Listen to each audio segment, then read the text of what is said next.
할렐루야. 우리 옆에 있는 분하고 인사하겠습니다. 잘 오셨습니다. 네. 자, 한 번 더 인사하겠습니다. 하나님께 감사합시다. 네. 네. 오래전에 미국 대륙을 횡단하는 열차가 있었습니다. 두 개의 큰 엔진으로 움직이는 열차였는데 로키 산 앞에서 한 개의 엔진이 꺼졌습니다. 그럼에도 불구하고 기관사는 한 개의 엔진으로도 이 산을 넘어 덴버까지는 갈 수 있다 확신을 하고 기차를 계속 몰았습니다. 그런데 그만 산 중턱에서 나머지 한 개의 엔진마저 꺼지게 되었습니다. 오도 가도 못하게 된 것입니다. 기관사는 이런 상황을 승객들에게 알려야 했기에 다음과 같이 기내 방송을 했습니다. 승객 여러분, 알려드릴 두 가지 뉴스가 있습니다. 한 개는 좋은 소식이고 또 다른 한 개는 나쁜 소식입니다. 나쁜 소식은 두 개의 엔진이 모두 꺼졌다는 사실입니다. 좋은 소식은 여러분이 타고 있는 것이 비행기가 아니라 기차라는 사실이기에 안전하다는 사실입니다. 여러분, 우리가 살아가는 인생길에는요, 좋은 소식도 있지만 나쁜 소식도 있습니다. 언제나 좋은 일만 일어날 수는 없습니다. 그렇다고 언제나 나쁜 일만 일어나는 것도 아닙니다. 좋은 일과 나쁜 일, 행복과 불행, 밝은 날과 어두움의 날들이 언제나 공존합니다. 이것이 인생입니다. 그러므로 어떤 일이 일어나든 항상 우리는 밝은 쪽을 바라보는 것을 배워야 합니다. 그래야 감사할 수 있습니다. 그리고 그 감사를 할 수 있을 때 우리의 인생은 더 밝게 전진해 나갈 수 있습니다. 오늘 여러분들의 인생은 어떠합니까? 막힘없이 잘 달리고 있습니까? 혹시 산 중턱에 멈추어버린 기차처럼 더 이상 나갈 수도 되돌아올 수도 없는 정지된 인생의 현실은 없습니까? 이것을 풀어낼 수 있는 비결이 멀리 있지 않습니다. 바로 감사하면 됩니다. 감사가 바울의 결박을 풀었던 것처럼 우리의 삶의 모든 결박을 풀어줍니다. 무엇보다 그때 우리의 삶을 통해 하나님이 큰 영광을 받으시게 되는 것입니다. 오늘 시편 기자는 하나님의 영원한 인자하심을 찬양할 뿐만 아니라 그에 따른 우리의 반응에 대해서 밝히고 있습니다. 그것이 무엇입니까? 바로 감사입니다. 시는 계속해서 감사하라를 반복하고 있습니다. 시편 136편에는 매 절마다 1절부터 26절까지 있는데요, 감사하라라고 나옵니다. 여호와께 감사하라, 하나님께 감사하라, 주께 감사하라, 하늘을 지으신 이에게 감사하라, 하늘의 하나님께 감사하라를 반복하면서 시인은요, 성도가 감사해야 할 하나님의 은혜가 무엇인지를 지금 우리에게 가르쳐주고 있습니다. 저는 오늘 본문을 통해 성도가 감사해야 할 하나님의 은혜가 무엇인지 간단하게 함께 나누겠습니다. 첫 번째로 하나님의 인도하심에 감사해야 합니다. 우리 함께 따라하겠습니다. 하나님의 인도하심에 감사해야 합니다. 여러분, 16절을 보면 제 눈에 들어온 단어가 있습니다. 그 단어가 뭐냐? 16절 보면 그의 백성을 인도하여. 이 인도하여라는 단어가 제 눈에 들어왔습니다. 하나님께서 그 백성을 광야에서 인도하여 통과하셨다. 그러므로 이스라엘 백성은 하나님의 인도하신 은혜에 대해서 어떻게 반응해야 한다고 시편 기자는 말합니까? 감사라고 말합니다. 여러분, 광야는요, 생존에 필수적인 물이 턱없이 부족합니다. 그러나 하나님은 바위 가운데서도 물을 내어 마시게 하셨습니다. 또 하나님은 이스라엘 백성들에게 만나와 메추라기를 주셔서 40년 동안 하루도 굶지 않게 하셨습니다. 또 이스라엘 백성들이 무서운 불뱀에 물리기도 했을 때 하나님은 노뱀으로 치료해 주셨습니다. 이처럼 하나님은요, 이스라엘 백성들이 광야에서 혼자 힘으로 살 수 없을 때, 어느 누구도 도와줄 수 없는 상황에 빠졌을 때, 인생의 가장 밑바닥을 살면서 고통스러울 때 하나님은요, 그때마다 불기둥과 구름기둥으로 그들을 인도하셨습니다.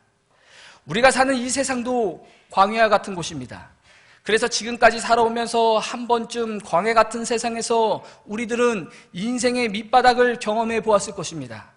의지할 사람도 없고 나를 알아주는 사람도 없고 존경과 신뢰를 다 잃어버린 나 자신을 발견할 때가 있었을 것입니다.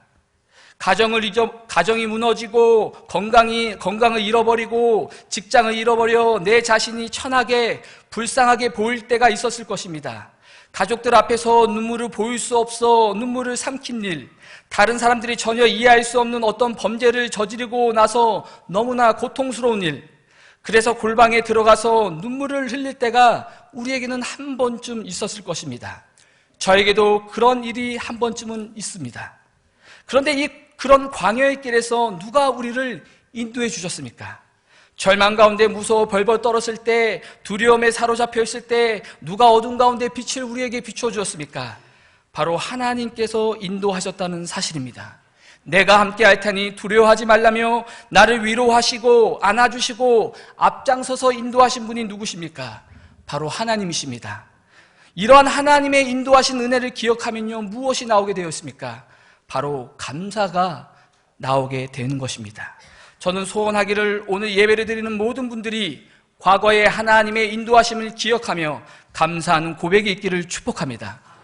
혹시 지금 인생의 광야길을 걷고 계신 분이 있으시다면 눈을 감고 여러분 곁에서 인도하시는 하나님을 만나시기 바랍니다. 하나님은 결코 우리를 떠나지 않으시는 분입니다. 지금도 내 곁에 계십니다.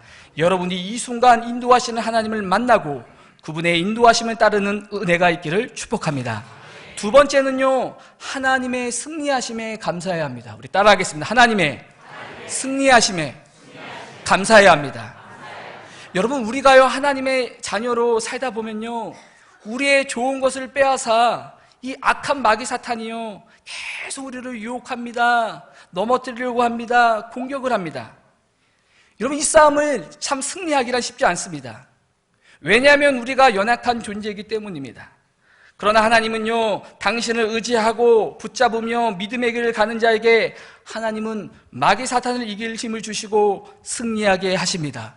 오늘 본문 17절을 보시고 18절, 19절, 20절을 보면 큰 왕들, 유명한 왕들, 시온과 오글, 이런 단어들이 나옵니다. 이들은 군사력이 막강한 나라의 왕들을 말합니다. 하지만 하나님은 그런 왕들도 치셨고 죽이셨다고 오늘 성경은 말합니다. 하나님이라고 합니다. 그 어느 왕들도 하나님께 대항할 수가 없습니다. 지금도 이러한 하나님의 승리 사건들이 우리에게도 재현이 되고 있습니다. 우리나라는 전 세계에서 유일한 분단 국가입니다. 6.25 이후 북한은 김일성, 김정일, 김정은으로 이어지면서 핵실험을 하고 미사일을 여기저기 쏘았습니다. 올 한 해도 북한이 핵실험을 하고 미사일을 발사했습니다. 그러나 아무리 핵이 있더라도, 강력한 힘이 있더라도 큰 왕들을 치신, 유명한 왕들을 죽이신 하나님 앞에 그 누구도 대항할 수 있습니까? 전쟁할 수 있습니까? 없습니다. 하나님께서 지금도 악한 사단의 세력으로부터 우리를 막아주시기 때문에 저와 여러분들이 오늘도 이 자리에서 예배를 드리는 줄을 믿습니다. 아무리 군비를 많이 준비하고 많은 무기를 갖추었다고 할지라도 전쟁의 승리는 총과 칼에 있는 것이 아니라 하나님의 손에 달려있음을 믿으시기 바랍니다. 그러므로 우리는요, 수많은 기도하는 성도들이 살고 있는 이 대한민국, 이 성도들이 오늘도 하나님께 악한 세력으로부터 구원해달라고 기도하는 이상 과거에도 모든 원수들부터 승리를 주신 것처럼 현재와 미래에도 승리를 주실 줄 믿습니다. 마지막 세 번째로 우리는요, 하나님의 돌보아 주심에 감사해야 합니다. 우리 따라하겠습니다. 하나님의 돌보아 주심에 감사해야 합니다. 여러분, 현재 세계 인구가 73억이 정도가 된다고 합니다. 이 중에 다이어트는 사치라 생각할 만큼 굶주림에 시달려 영양실조로 죽어가는 사람이 몇 명인 줄 아십니까?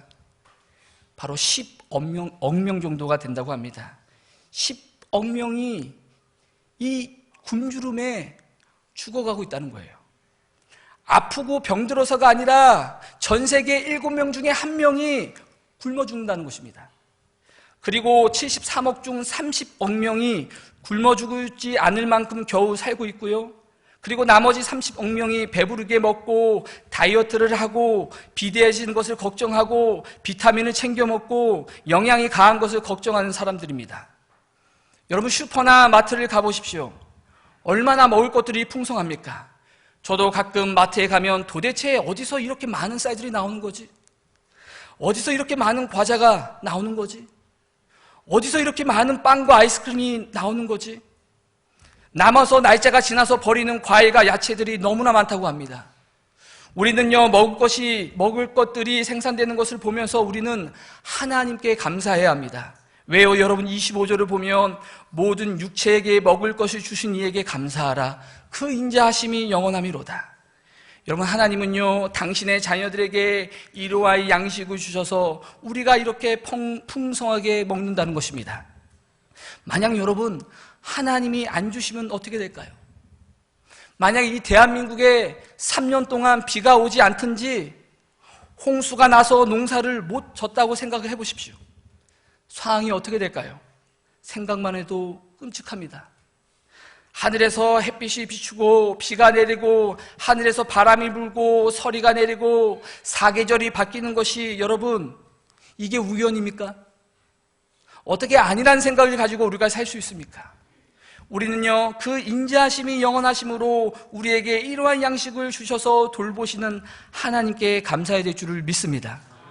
그래서 자녀들을 돌보고 또한 우리가 식사 기도할 때에도 우리는요, 자녀들에게 식사 기도하는 것들도 우리는 훈련해야 합니다. 저도 집에서 그렇게 잘 하지 못하니까 할 말은 없지만요, 대체 애들이 여러분 보시면 감사할 줄을 모릅니다. 밥 먹을 때 기도하는 것을 잊습니다. 또 기도하는 것을 보면 껌뻑껌뻑합니다. 애들이 귀한 줄을 잘 모릅니다. 감사할 줄을 모릅니다. 그저 당연하게 받아 먹을 권리만 있는 것처럼 생각하는 애들입니다. 그러니 부모들이 밥 먹을 때도 기도하면서 진지하게 감사하게 만들어야 합니다. 하나님이 계시고 하나님이 주셨기 때문에 이렇게 먹고 마신다는 것을 가르쳐 줘야 합니다. 부모가 돈 잘 벌어서 애들이 마음대로 먹고 산다는 이 의식을 결코 키워서는 안 되는 것입니다.